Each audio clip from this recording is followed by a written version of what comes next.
bentrovati. Sono Ugo Nicosia, docente di Fondazione Italiana Sommelier Bibenda. Oggi andiamo nel comune più a nord dell'Etna Doc, il comune di Randazzo, più precisamente in contrada Feudo Sant'Anastasia, dove ha sede l'azienda Alcantara. Un buon vino è poesia e per crearla occorre arte. Questo è il mood di Pucci Giuffrida, che produce su questo territorio meraviglioso etneo moltissime etichette, soprattutto da vini autoctoni.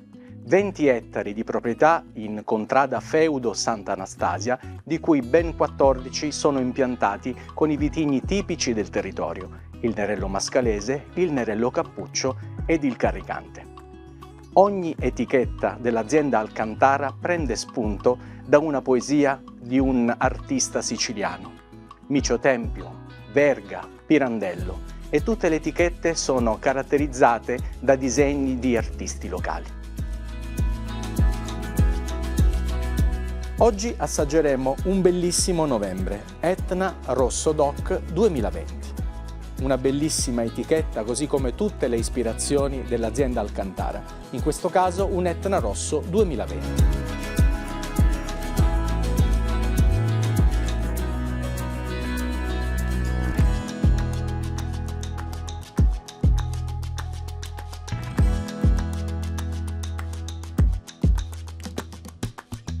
Nerello Mascalese in purezza, al 100% con questo colore rosso rubino molto scarico, tipico delle peculiarità di questo vitigno.